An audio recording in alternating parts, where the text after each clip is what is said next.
tu veux que je te parle du développement durable? Bon, ben écoute, bouge pas, reste dans le coin, je te montre.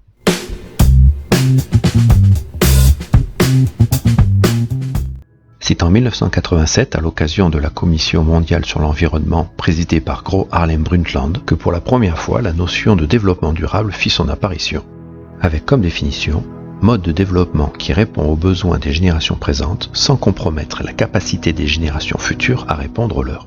La Commission Brundtland est à l'origine d'un texte historique et fondateur de 300 pages. De nos jours, ce texte a permis d'écrire 17 objectifs pour le développement durable. Il vise 3 piliers: écologique, social, économique. L'union de l'économie et du social permet le commerce équitable. C'est un acte qui profite autant aux producteurs qu'aux consommateurs.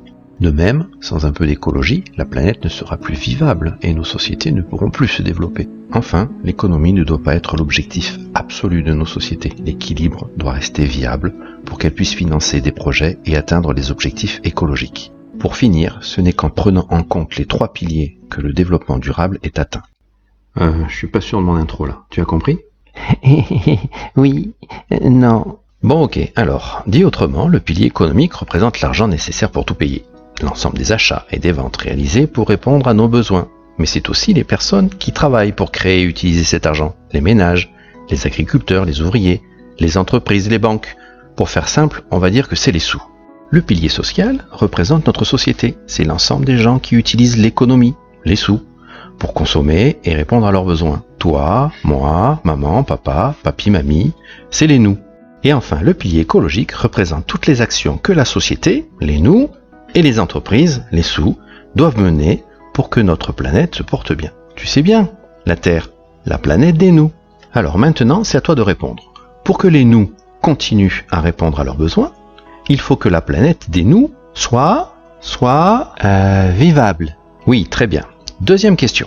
Pour que les nous continuent à répondre à leurs besoins, il leur faut des sous. Et pour que tout le monde soit content, il faut que la quantité des sous échangés contre les biens achetés soit... Équitable? Oui, équitable, très bien. Et pour finir, les entreprises qui produisent les sous doivent le faire en préservant la planète des nous. L'équilibre entre faire les sous et préserver la planète doit être... Viable. Oui, viable. Et d'ailleurs, si cet équilibre n'est pas viable, voilà ce qui risque d'arriver. Certains auront plein de sous, mais la planète ne pourra plus subvenir à leurs besoins. Mais alors que faire pour éviter cette catastrophe? Eh bien, les efforts pour préserver notre planète sont doubles. Ils doivent venir du pilier social, toi, moi, papy et mamie, mais aussi du pilier économique, les entreprises surtout. Et donc 2 solutions s'offrent à nous. L'éco-citoyenneté pour la société et l'éco-construction pour les entreprises.